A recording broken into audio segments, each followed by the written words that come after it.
새벽에 각 가정에서 예배하기 위해서 준비하고 계신 우리 성도님들을 주님의 이름으로 축복합니다. 오늘도 각 가정에서 여러분이 계신 곳에서 우리 주님 모시고 예배할 때 오늘 살아계신 하나님이 여러분을 인격적으로 만나주시고 또 주님을 만났다는 증거로 영육 간의 모든 문제가 해결받으시기를 예수님의 이름으로 축복합니다.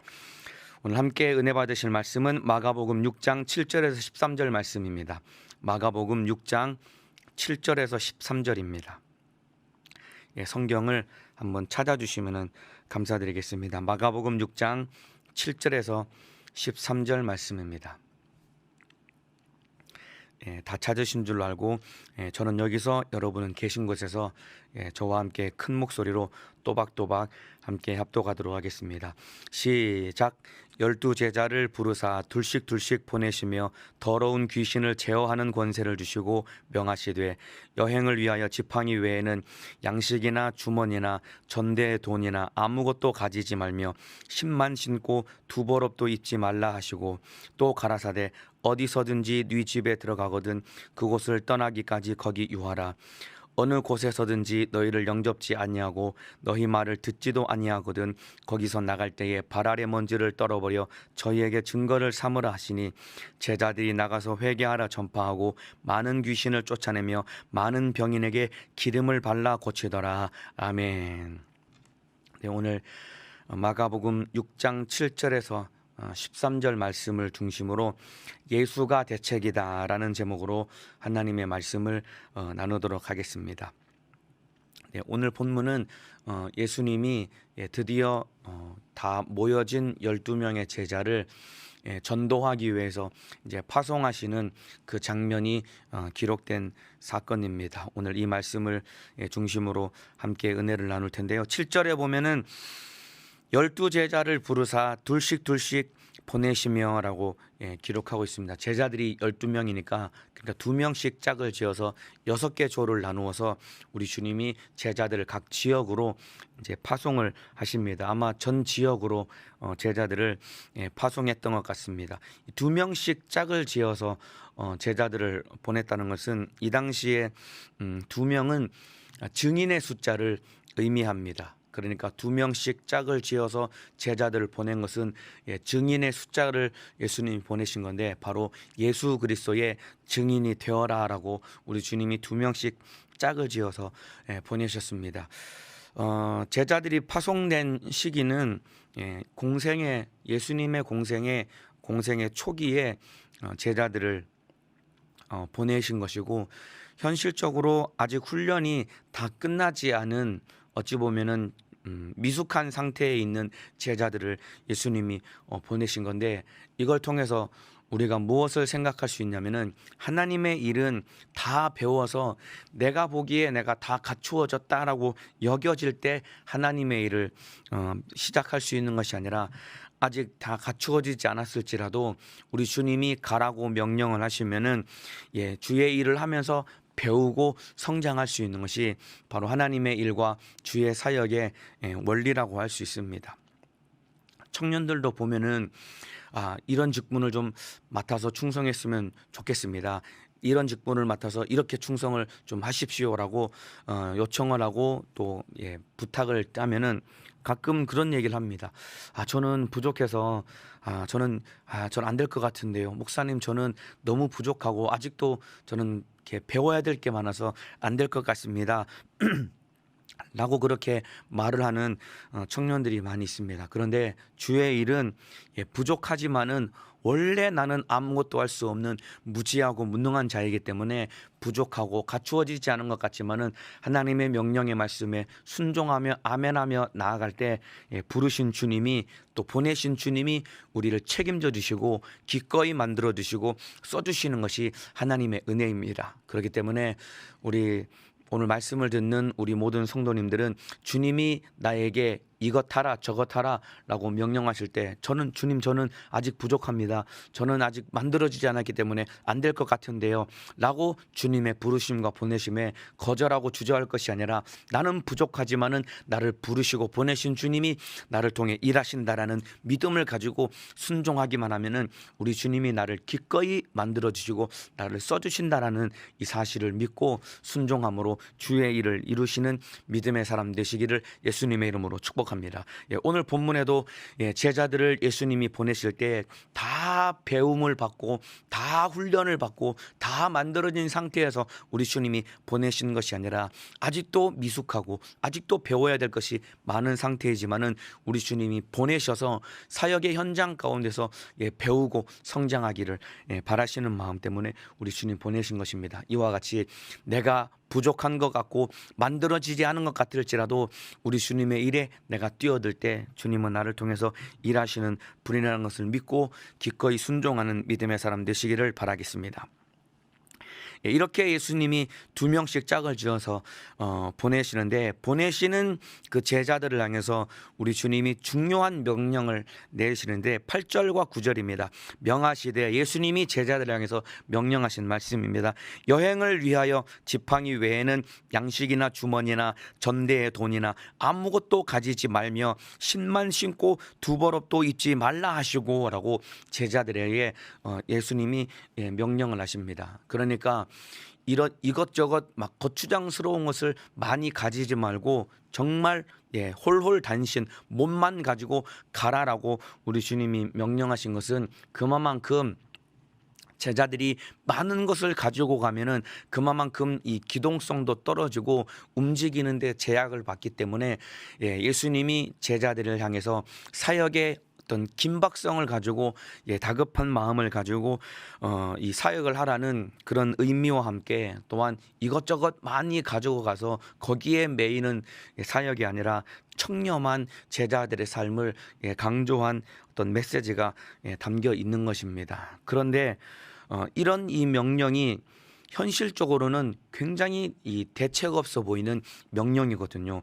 여행을 위하여 지팡이 외에는 양식도 가지지 말고 주머니나 전대의 돈도 가지지 말고 그리고 신만 신고 두벌업도 잊지 말라고 하신 것은 현실적으로는 굉장히 대책 없어 보이는 예수님의 명령처럼 여겨질 수 있는 것입니다. 그 당시에 숙박시설이 잘 갖추어진 것도 아니고 뭐 음식점이나 이런 편의시설이 골고루 두루 잘 갖추어진 것이 아닌 시대거든요. 지금이야 숙박시설도 잘 되어 있고 대중교통도 발달되어 있고 그리고 편의시설이 많기 때문에 어디를 가더라도 먹고 자고 쉴 수 있는 시설들이 잘 갖추어져 있지만은 이 당시에는 숙박시설이나 편의시설이 전혀 갖추어지지 않았고 더군다나 가장 중요한 것은 양식도 가지지 말고 전대나 돈도 가지지 말라고 한 것은 아무것도 가지지 말고 빈털터리처럼 그냥 가라고 한 것은 정말로 현실적인 이 삶 속에서 너무나도 대책 없어 보이는 주님의 명령으로 여겨질 수 있습니다. 제가 한 20대 초반에 교회에서 그 해외 단기 선교를 갔던 적이 있습니다. 외국에 단기 선교를 2주 동안 갔었던 적이 있는데 그때 우리 팀장님이 그 사역 현지에 도착해서 팀원들과 함께 나눔을 하는데 팀장님이 뭐라고 말씀하시냐면 이 말씀을 팀장님이 말씀을 하시면서 예수님이 두벌업도 입지 말라라고 말씀하셔서 본인은 옷을 한 벌만 가져왔다라고 그렇게 말씀을 하시더라고요. 그 얘기를 들으면서 제 마음속에 물론 예수님이 그렇게 말씀하셨지만은 꼭 옷을 한 벌만 가지라는 것이 아니라 이 말씀에 정신을 이어받아야 되는데 참 팀장님도 너무 대책 없이 오셨구나라는 생각을 제 마음속에 가졌었는데 그때 다행히 겨울이었기 때문에 옷 한 벌만 가져도 빨아서 입으면은 사역을 할 수 있는 상황이었지만은 그때 우리 팀장님이 이 말씀을 순종하기 위해서 나는 옷 한 벌만 가져왔습니다 라고 얘기하면서 제 마음속으로 참으로 너무 팀장님이 참 대책 없이 사역을 하시러 오셨구나라고 생각을 했는데 이렇게 예수님이 제자들을 사역을 보내실 때 어찌 보면은 너무나 대책 없이 보내신 모양새가 될 수 있는 것입니다. 있습니다. 자칫하면은 길에서 노숙을 해야 될 수도 있는 상황이고, 또 자칫하면은 여차하면은 밥을 얻어먹지 못하기 때문에 굶거나 노숙자 신세로 전락할 수 있는, 인간적으로 현실적으로 보기에는 너무나 대책 없이 제자들에게 전도하라고 보내주셨지만은, 그러나 우리 주님이 이렇게 보내신 이유는 무엇이냐면은 이들의 전도하는 발걸음의 현장 가운데 바로 예수님이 대책이 되어 주시기 때문에 예수님이 제자들을 이렇게 보내주신 것입니다. 그래서 오늘 설교의 제목은 예수가 대책이다라는 것입니다. 한번 따라해 주시면 좋겠습니다. 큰 목소리로 따라해 주시면 좋겠습니다. 예수가 대책이다.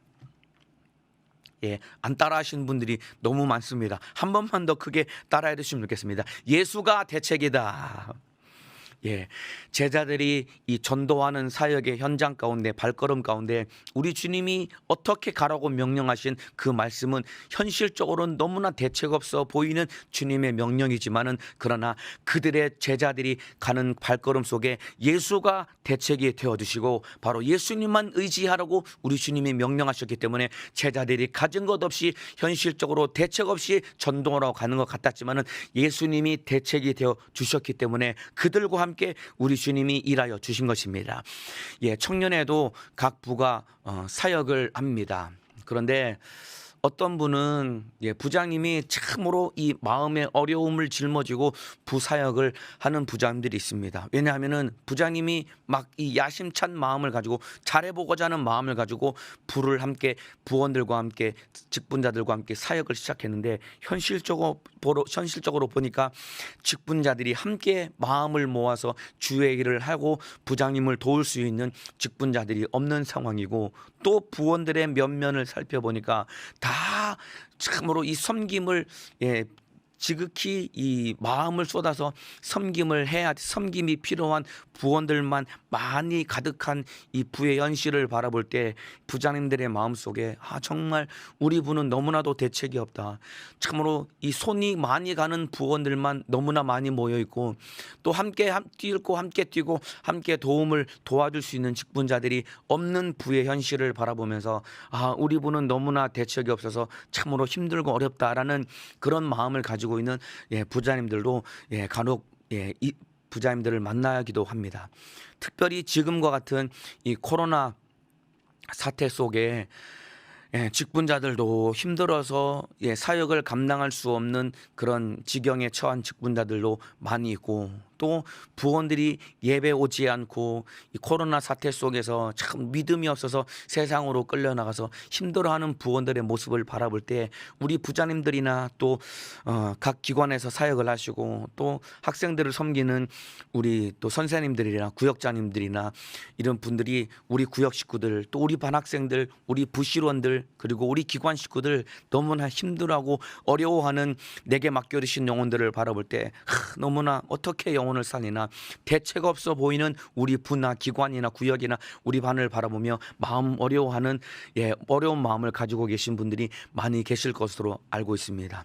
그런데 너무나 힘들고 어렵고 대책 없어 보이는 부 같아 보이지만은, 또 어떤 분은 참으로 영혼을 살리고 부가 하나가 되고 또 영혼이 살아나는 부흥을 하는 부들을 보면은 그런 부들을 가만히 살펴보면은 그런 부들의 가지고 있는 공통점과 특징이 무엇이냐면은 그 부에 예수님이 대책이 되어 주셨기 때문에 현실적으로는 너무나 힘들고 어려운 상황이지만은 그럼에도 불구하고 영혼이 살아나고 기관과 부가 하나 되고 부흥이 되는 것은 반드시 그 부에 예수님이 대책이 되어 주셨기 때문에 영혼이 살고 부흥이 되는 것입니다. 그래서 이와 같이 주의 일과 영적인 생활은 사람의 힘이나 물질로 되는 것이 아니라 예수님만 계시면은 모든 주의 일은 되고야 마는 것입니다. 그래서 예수가 대책이 되고 예수님이 계실 때 우리 부도 영원히 살아나고 영원히 부가 부흥할 수 있는 것이고, 우리 기관도 살아나고 부흥할 수 있고,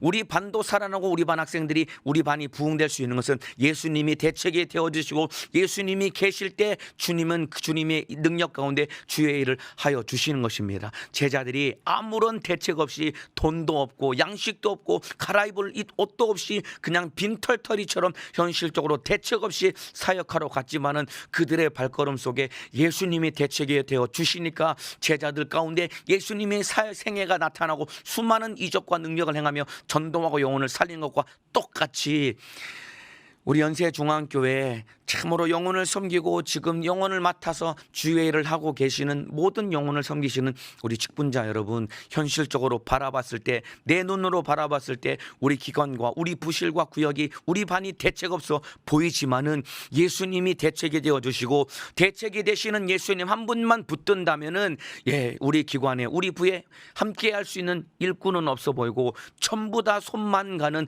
힘들고 나를 어렵게 하는 회원들과 영혼들만 있는 것 같을지라도 우리 주님만 의지하고 우리 사역에 예수님이 대책이 되어주시면 능히 우리 주님은 자기 일을 하시고 영혼이 살아나고 우리 부와 우리 기관은 넉넉히 부흥되고 영혼을 살려낼 수 있게 될 것입니다. 그렇게 되기를 원하시면 아멘 하시겠습니다. 이 믿음을 가지고 코로나 기간 가운데 힘들고 어렵지만은 예수님 한 분 붙들고 대책이신 예수를 의지해서 영육간에 승리하시기를 바라겠습니다. 여러분, 이와 같은 원리는 우리 인생에도 그대로 적용이 됩니다. 광야 같은 세상을 살아가는 너무나 대책 없어 보이는 우리 인생의 단면을 보여주는 것이 바로 제자들이 파송받는 삶의 현장입니다. 이와 같은 원리는 우리 삶에도 그대로 적용되는 것이고, 광야 같은 세상을 살아가는 대책 없어 보이는 우리 인생의 단면을 보여주는 것이 오늘 제자들이 보내심을 받은 모습과 똑같습니다. 보세요. 우리 인생 태어날 때부터 죄인의 신분이 되어버렸습니다. 태어날 때부터 죄인이 되었고 본질상 진노의 자식으로 태어났기 때문에 죄 아래서 저주와 질병과 가난 속에서 참으로 불행을 피할 수 없는 대책 없는 인생이 바로 우리 인생의 현실인 것입니다. 죄 때문에, 저주 때문에, 가난 때문에, 질병 때문에 일평생 불행하게 살 수밖에 없는 대책 없는 우리 인생. 이런 우리 인생 가운데 여러분, 돈이 대책이 될 수가 없는 것입니다.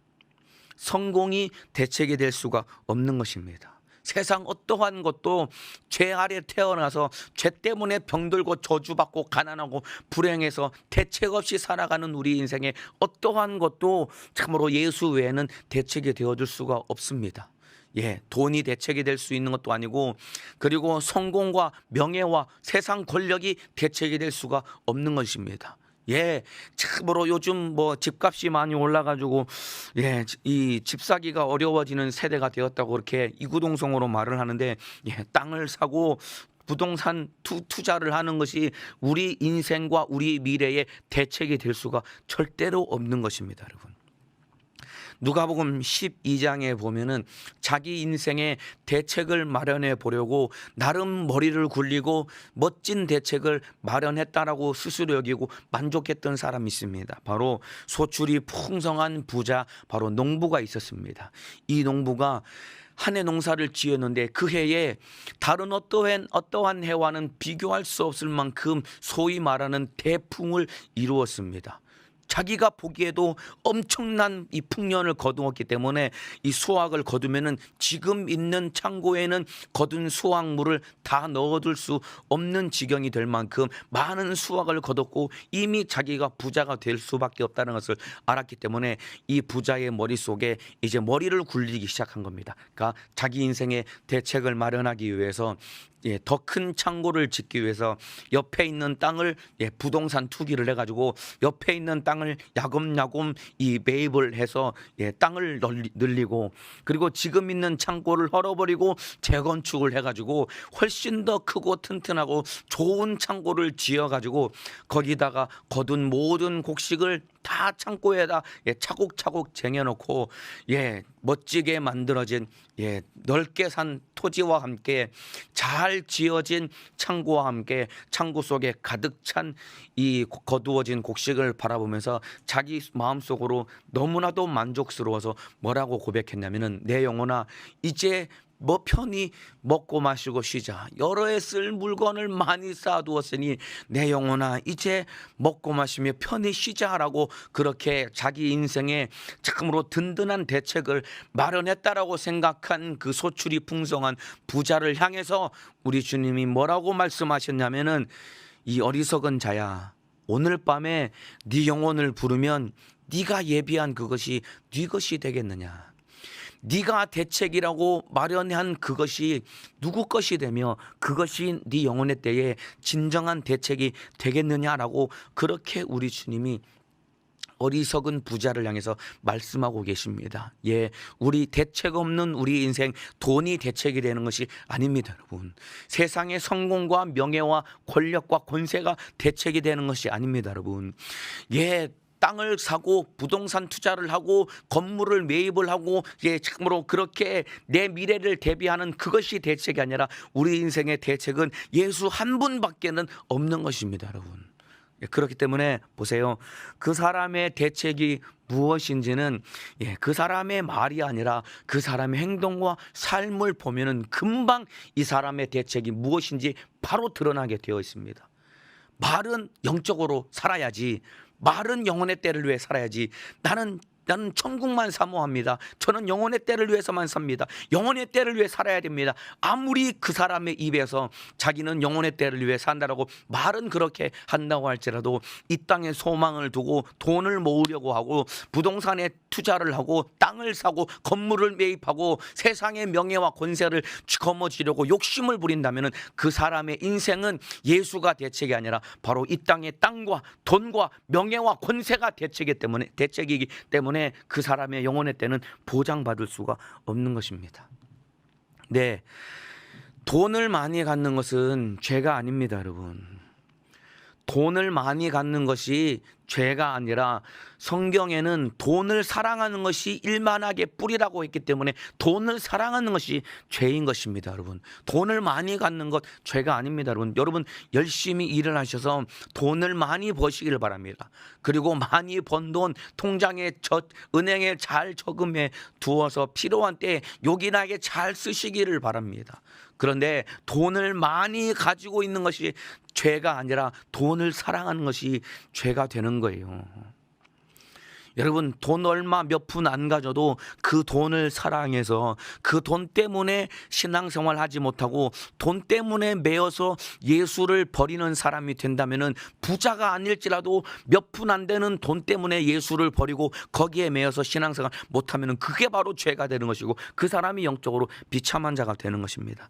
예, 세상 것 다 가져도 그것이 내 인생의 대책이 아니라 오직 예수님만이 대책이 되시는 삶을 살아야지 그 사람이 바로 영적인 사람이 되는 것입니다, 여러분. 말로는 나는 영적으로 삽니다. 말로는 영혼의 때를 위해 삽니다. 라고 하면서도 실상 그 사람의 진짜 대책이 예수인지 아닌지 그 사람의 마음과 삶의 면면을 자세히 들여다 볼 때 예수가 대책이 아니면은 그 사람은 말은 영적으로 사는 것 같아 보일지라도 그 사람의 실상은 영적이지 않은 사람이 되고야 마는 것입니다.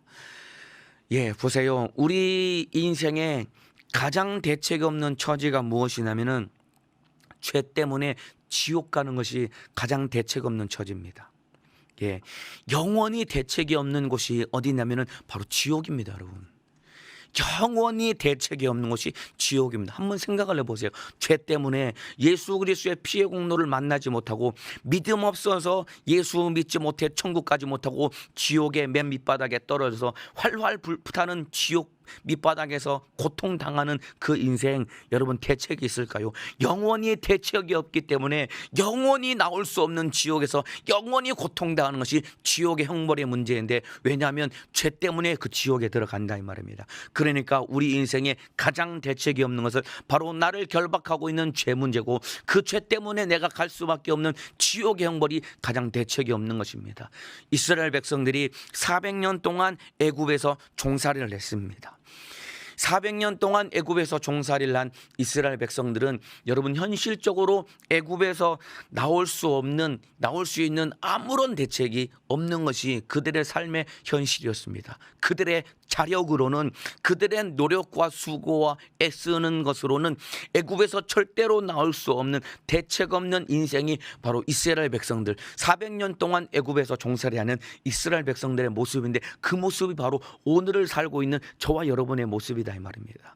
그런데 자력으로는 도무지 나올 수 없는 그 애굽에서 살고 있는 대책 없는 이스라엘 백성들에게 하나님께서 거기서 나올 수 있는 유일한 대책 하나를 그들에게 일러주시고 마련해 주십니다. 마지막 10번째 재앙, 장자를 죽이는 죽음의 사자가 애굽 전역을 휩쓸고 다닐 때 하나님께서 이스라엘 백성들을 향해서 양을 1년 된 흠없는 양을 잡아서 그 양의 피를, 문설주와 임방의 피를 바르고 그 죽음의 사자가 넘어가는 그 6월절 밤에 집 안에서 양고기를 쓴나물과 함께 무교분과 함께 먹고 나면은 너희가 애굽에서 탈출할 것이다라고 일러준 그 말씀 그대로 양의 피를 바르고 문설주와 임방에 발랐을 때 죽음의 사자는 이스라엘 백성들을 넘어가고, 그 다음날 이스라엘 백성들이 애굽에서 탈출해 나와서 그들이 구원을 얻게 된 것입니다. 이와 똑같이 6월절 어린 양 대신 예수 그리스도의 피의 공로로 말미암아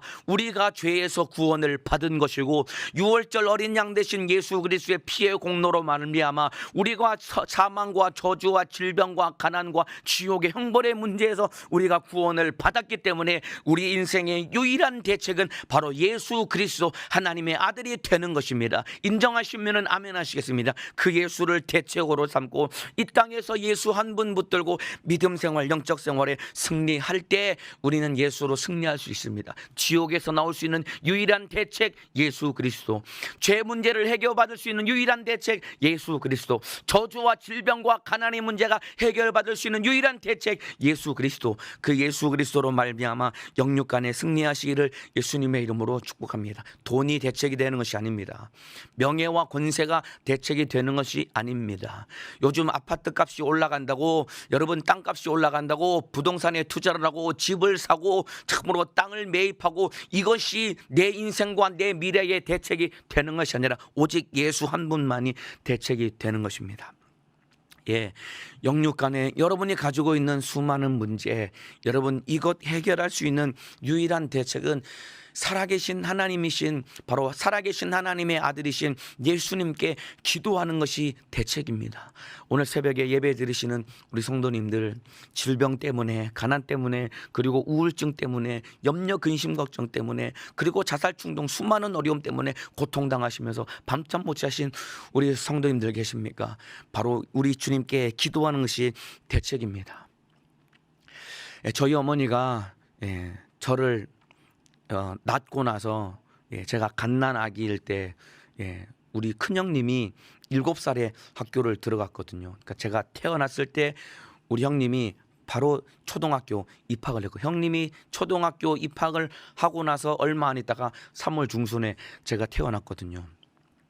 그때 저희 집이 굉장히 많이 가난했거든요. 아버지께서 그 시골에서 뭐 가난해서 많이 못 배우셨으니까 이 자전거 타시면서 자전거를 타고 짐 자전거에 연장이나 이런 것들을 싣고 목수일을 하시면서 일을 하시는데, 그나마도 일거리가 변변치 않아서 집이 정말로 많이 가난했거든요.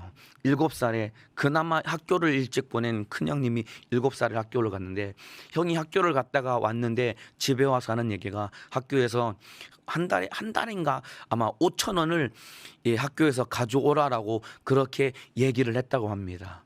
근데 그 당시에 집이 너무나도 가난해서 5,000원이 없어가지고 옆집을 집집마다 돌아다니면서 어렵게 5,000원을 구워다가 큰형님 손에 들려보내서 학교를 보냈다라는 얘기를 저희 어머니를 통해서 제가 들었거든요.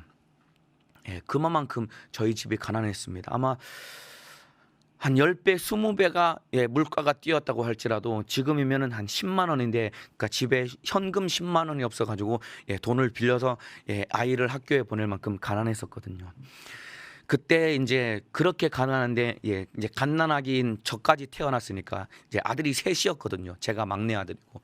그 어머니가 막 기가 막힌 마음에 새벽에 저를 이제 핏덩이 같은 저를 끌어안고 새벽에 가서 하나님 앞에 이 기가 막힌 마음을 가지고 기도를 했다라고 어머니가 말씀해 주시더라고요. 하나님 어떡합니까?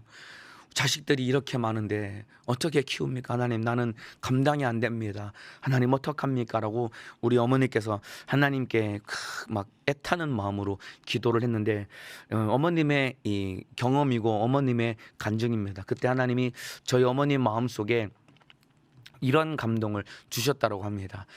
걱정하지 마라. 내가 키워줄게. 내가 책임져 줄게. 내가 키워줄게. 그런 말씀을 우리 어머님께 우리 하나님께서 해주셨다고 합니다. 그때 어머니께서 그 말씀을 듣고 그렇게 이 갓난아기인 저를 안고 이 삼형제를 어떻게 키우냐라는 이런 기가 막힌 마음을 가졌었는데 우리 하나님이 키워주신다는 이 마음을 가지고 우리 집안에 앞으로 이 삼형제의 인생에 예수님이 대책이 되어주시겠구나 이런 믿음을 가지고 어머님이 걱정하지 않고 저희 삼형제를 키워주시는데 하나님이 키워주시겠다고 약속하신 그 말씀대로 저희 삼형제가 하나님의 은혜로 잘 자라면서 한 번도 이 저희가 형제가 자라는데 어려움 없이 하나님의 은혜로 부모님의 보살핌 속에 잘 자랄 수 있게 되었습니다. 이와 같이 여러분이 가지고 있는 영육 간에 어떠한 문제를 가지고 있을지라도 오늘 이 새벽에 우리 주님께 기도할 때 우리 인생의 대책이 되시는 주님이 여러분의 인생을 책임지시고 여러분이 짊어지고 있는 기가 막힌 내 힘으로 해결할 수 없는 대책 없어 보이는 여러분의 인생에 예수가 대책이 되어주시고 우리 주님이 해결해 주시고 우리 주님이 응답하여 주실 것입니다. 오늘 그 예수님 붙들고 기도해서 영육 간의 모든 문제를 해결 받으시기를 예수님의 이름으로 축복합니다. 그래서 오늘 본문 다시 7절을 보면은 12제자를 부르사 둘씩 보내시며 더러운 귀신을 제어하는 권세를 주시고라고 기록되어 있는데 보세요. 대책 없이 제자를 예수님이 보내신 것 같지만은 예수님이 가장 확실한 대책을 마련해서 제자들을 보내주셨습니다.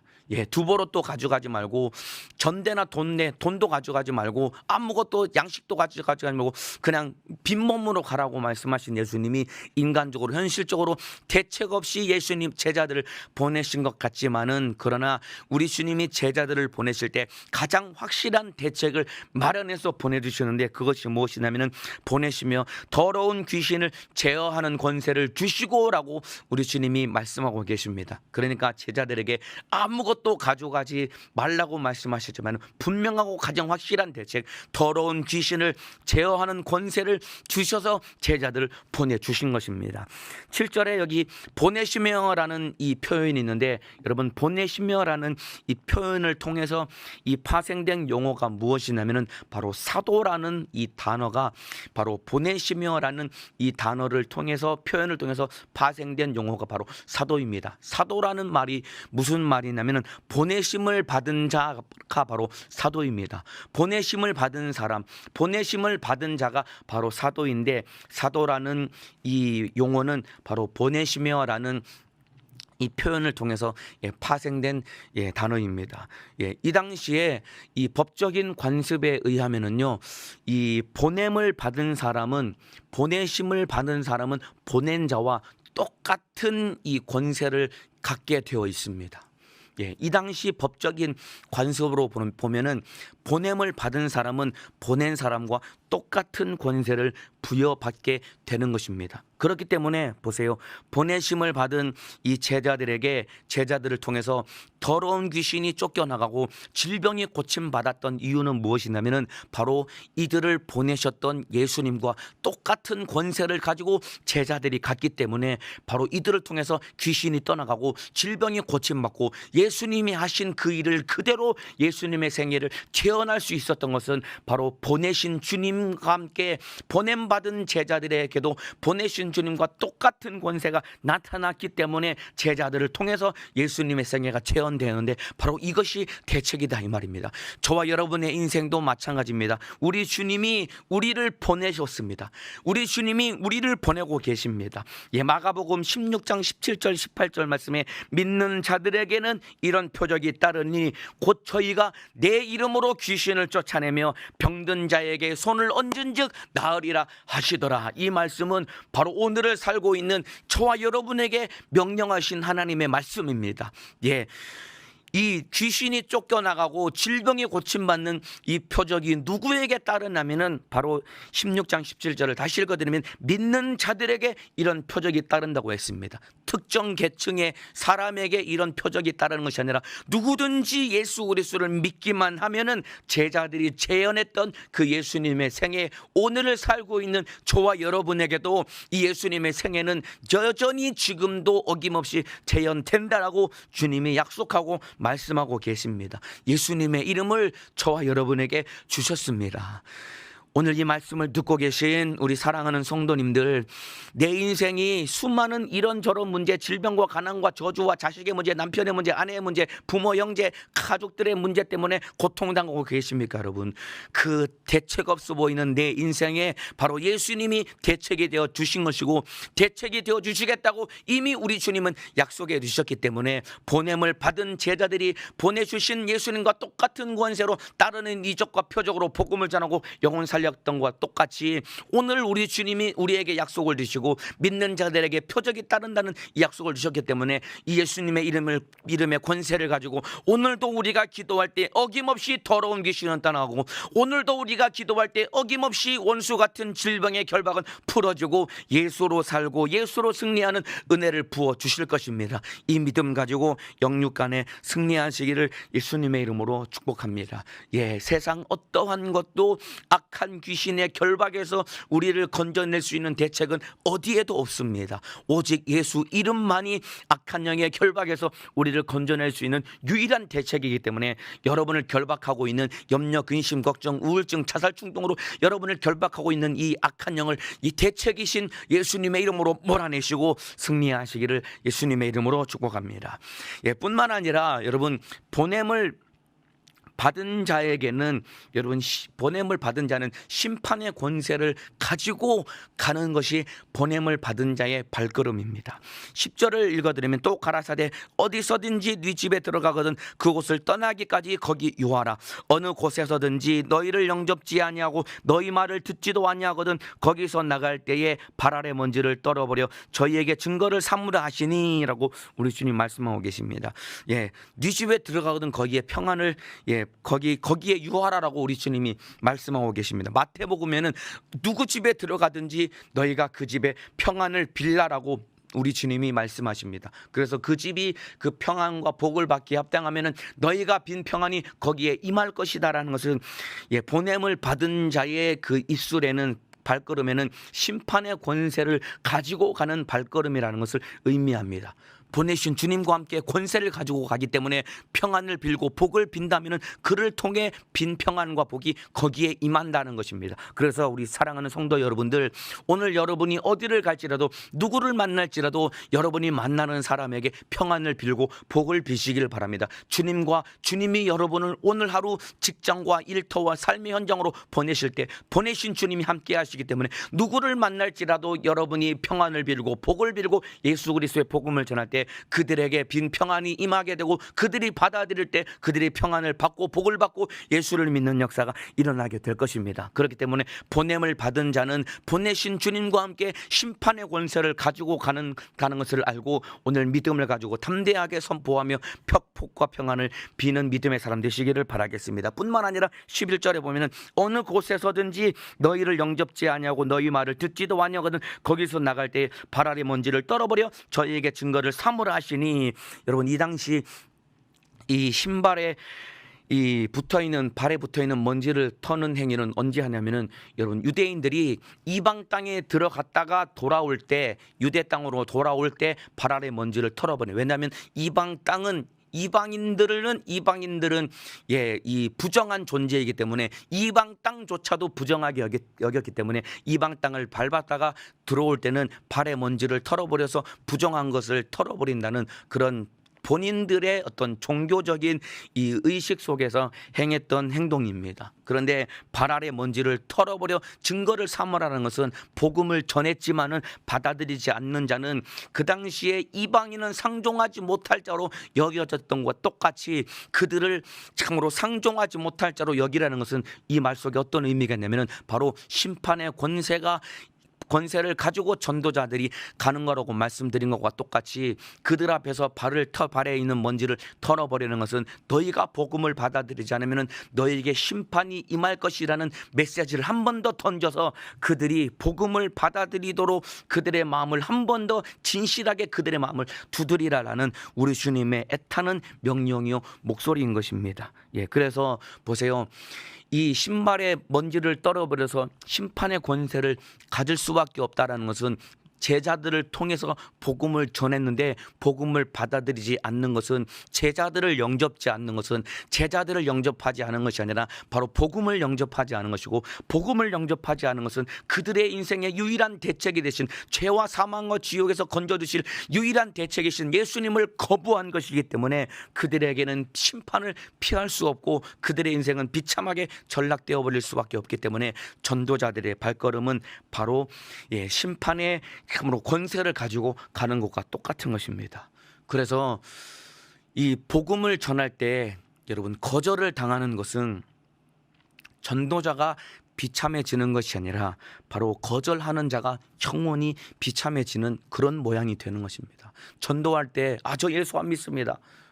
듣기 싫으니까 절로 가시오라고 이 복음을 전하다 보면은 거절을 많이 당하잖아요. 그러면은 나도 모르게 내 안에 참으로 이 상처도 받을 수 있고, 그리고 나 스스로 너무 많이 거절당하고 험한 말 들으면 전도하는 내가 비참해진다라고 여겨질 수 있는데, 여러분 전도자가 거절을 당하는 것은 전도자가 비참해지는 것이 아니라 바로 거절하는 그 사람이 바로 비참해지는 모양이 되는 것입니다.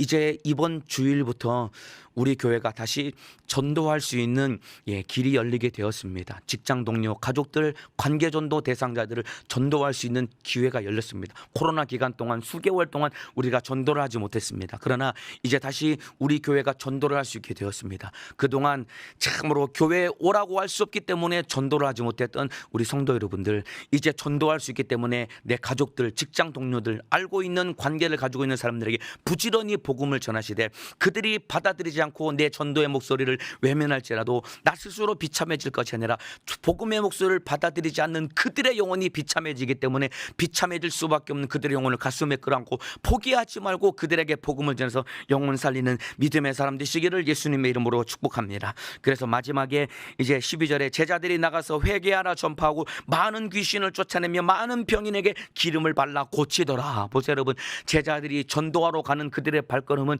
현실적으로는 너무나 대책 없어 보이는 그들의 출발이고 그들의 발걸음 같아 보이지만은 귀신을 제어할 수 있는 권세를 주신 확실한 대책을 주신 예수님과 함께 그들이 갈 때 제자들의 발걸음 속에 예수님의 생애가 체현되었기 때문에 귀신이 떠나가고 질병든 자라들이 고침받을 때 주님이 함께 하신다는 증거가 그들의 삶을 통해 나타났습니다. 이와 같이 제자들의 사역에 대책이 되어주신 우리 주님이 오늘을 살고 있는 저와 여러분의 인생에 대책이 되어 주시는 분이 바로 예수님이십니다. 오늘 한날 이 예수님 모시고 승리하시길 바라겠습니다. 마가복음 16장 20절에 제자들이 나가 두루 전파할세 주께서 함께 역사하사 그 따르는 표적으로 말씀을 확실히 증거하시니라.